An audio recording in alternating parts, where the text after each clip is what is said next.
बिस्मिल्लाहिर्रहमानिर्रहीम। अस्सलाम वालेकुम दोस्तों, मेरा नाम है मलिक जवार, द करियर कंसल्टेंट्स ऑस्ट्रेलिया से। उम्मीद करता हूँ कि मेरे सब दोस्त खैरियत से होंगे। आज की वीडियो उन दोस्तों के लिए है जो कि ऑस्ट्रेलिया में स्टूडेंट वीज़ा अप्लाई करने जा रहे हैं या जो यहाँ पर मौजूद हैं। Different updates Australian immigration department ने जो है वो प्रोवाइड की हैं रिगार्डिंग स्टूडेंट वीज़ा। मैं चाहता था कि मैं ये अपडेट्स कंप्लीट होने के बाद एक कंप्लीट वीडियो बनाऊं आप सब दोस्तों के लिए और आपको ये सारी डिटेल्स एक वीडियो में प्रोवाइड करूं rather then in different pieces. अच्छा, इसमें अब 3 से 4 अपडेट्स आई हैं जो कि उन्होंने इंटरवल्स के साथ उनको इम्पोज किया है। सबसे पहले तो जो अपडेट आई है वो आई है जीएसटी की, जो कि है जेन्युइन स्टूडेंट टेस्ट। आज से पहले होता क्या था? आज से पहले होता ये था कि जेन्युइन स्टूडेंट रिक्वायरमेंट जीएसआर, अब इन्होंने उसको नाम किया। आज से पहले ये होता था कि हम उसको जेन्युइन टेम्परेरी एंट्रेंट कहते थे। अच्छा, अगर अब इसको देखा जाए तो ये इंप्लीमेंट कब हुआ? ये 23 मार्च को इंप्लीमेंट हुआ, आज से कुछ 4-5 दिन पहले। उससे पहले अगर किसी ने कोई एप्लीकेशन लॉन्च की थी तो वही पुराने रूल्स के मुताबिक उसको असेस किया जाएगा। इसके अंदर क्या डिफरेंस आया है? डिफरेंस इसके अंदर दोस्तों ये आया है कि ये इसके अंदर उन्होंने डायरेक्ट क्वेश्चंस पूछे हैं आपसे। देखा जाए तो ये दोनों डिफरेंट है, जीटीई और जीएसआर या जीएसटी ये डिफरेंट है। इनके अंदर कोई इतना ज्यादा मेन डिफरेंस नहीं आया, बट इसके अंदर कुछ क्वेश्चंस उन्होंने डायरेक्ट ऐड किए हैं ताकि आप उनका डायरेक्ट आंसर करें। 300 वर्ड्स की जो एसओपी आप राइट करते थे उसको उन्होंने जो है वो खत्म कर दिया। उसमें उन्होंने ये कहा कि हम आपको अब एक डायरेक्ट क्वेश्चंस देंगे, उसमें आपने आंसर करना है।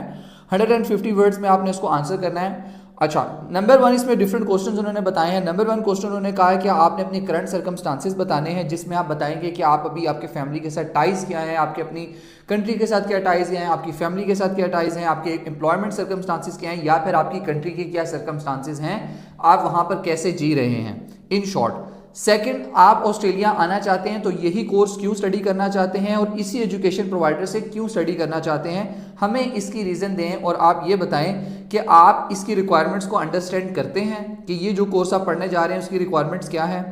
नंबर 3 क्वेश्चन उन्होंने ये पूछा है कि आप अगर ये कोर्स पढ़ेंगे तो इससे आपको फ़ायदा क्या होगा। यानी आपने अगर बैचलर्स इन इंजीनियरिंग की है और आप यहाँ पर मास्टर्स इन इंजीनियरिंग करने आ रहे हैं तो आपको क्लियर होना चाहिए कि आपको ये किस तरह फ़ायदा देगा।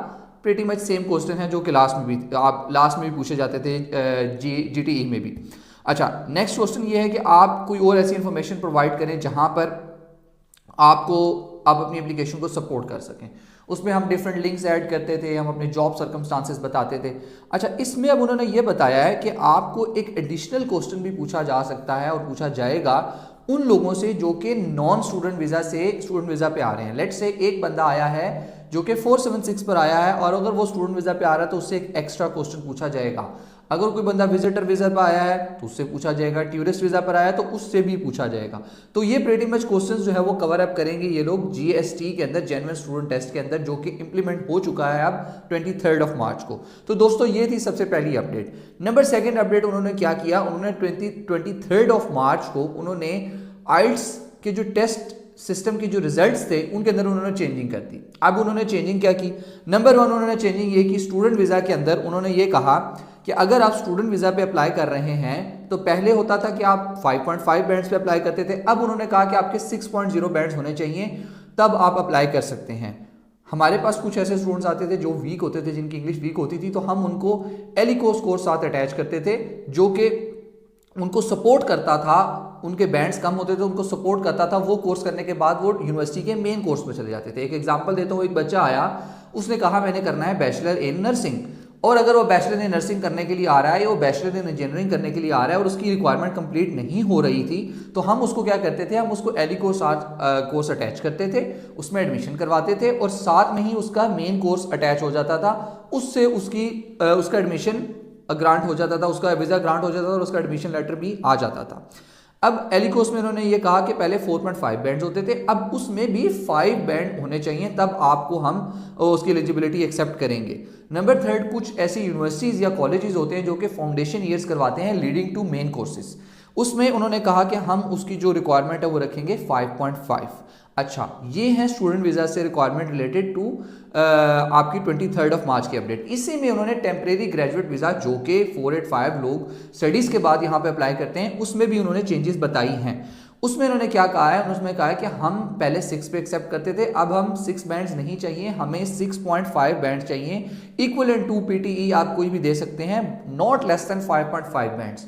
तो इसका भी स्टैंडर्ड उन्होंने रेस कर दिया। यहां पर उन्होंने एक और इंपॉर्टेंट अपडेट भी ऐड की है। उन्होंने ये बोला कि हम पहले 3 years ओल्ड आइल्स को एक्सेप्ट करते थे, ये पीटीई को, अब हम 1 साल पुराना जो है वो एक्सेप्ट करेंगे, उससे पुराना अगर हो गया तो वो एक्सपायर, हम उसको एक्सेप्ट नहीं करेंगे।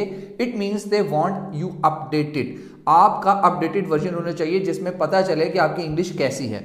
अच्छा, ये रही बात दोस्तों यहां पर इंग्लिश टेस्टिंग की, जो कि आइल्स की उन्होंने रीसेंट अपडेट दी थी 23 मार्च को, ये भी एप्लीकेबल हो चुकी है। याद रहे, आपने अगर 23 मार्च से पहले वीजा अप्लाई किया था तो आपको ये अपडेट जो है वो एप्लीकेबल नहीं होगी।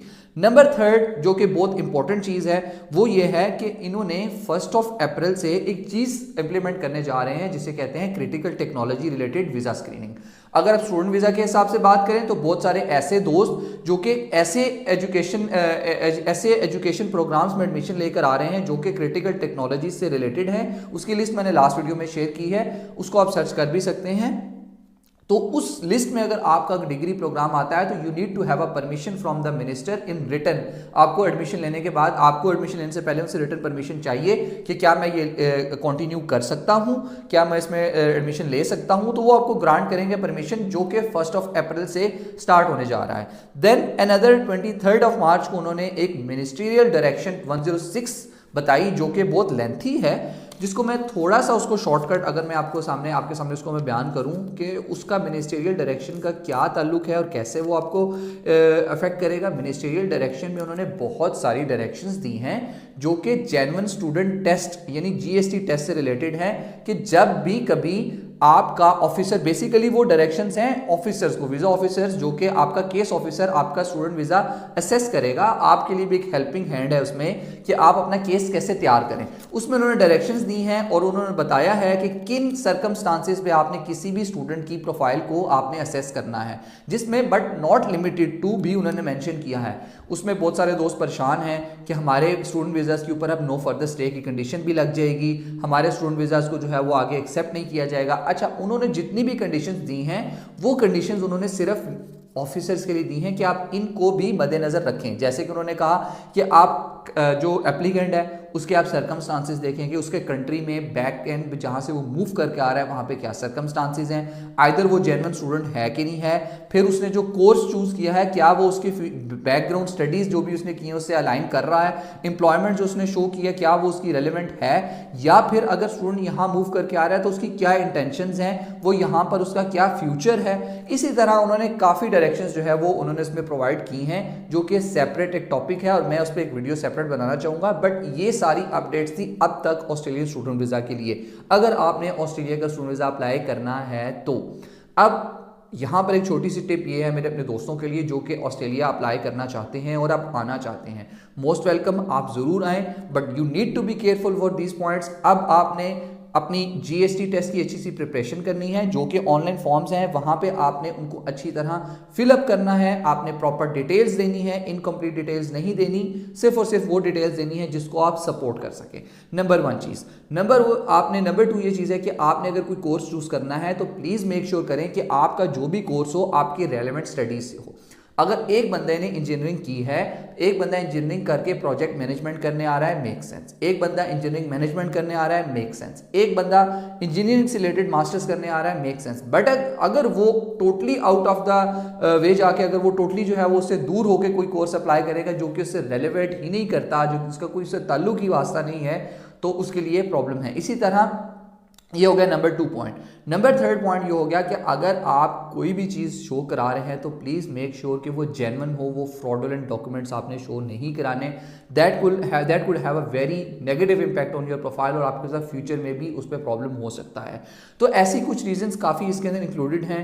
अगर आप फर्दर हमारी सर्विसेज इसे यूज़ करना चाहते हैं तो हमारे डिस्क्रिप्शन में नंबर दिए गए हैं, आप हमारे से बात कर सकते हैं। ऑस्ट्रेलियन रजिस्टर्ड कंपनी है और हम लोगों को हेल्प आउट करते हैं यहाँ मूव करने में। और ये वीडियो उम्मीद करता हूँ मेरे दोस्तों के लिए हेल्पफुल होगी जो यहाँ पर मूव करेंगे या मूव कर रहे हैं, ये जो ऑन शोर भी हैं जिन्होंने अपने वीज़ास एक्सटेंड करवाने हैं। I wish you all the best of luck. I hope कि आप सक्सेसफुल होंगे अपने फ्यूचर में। Thank you so much for watching the video and follow for more.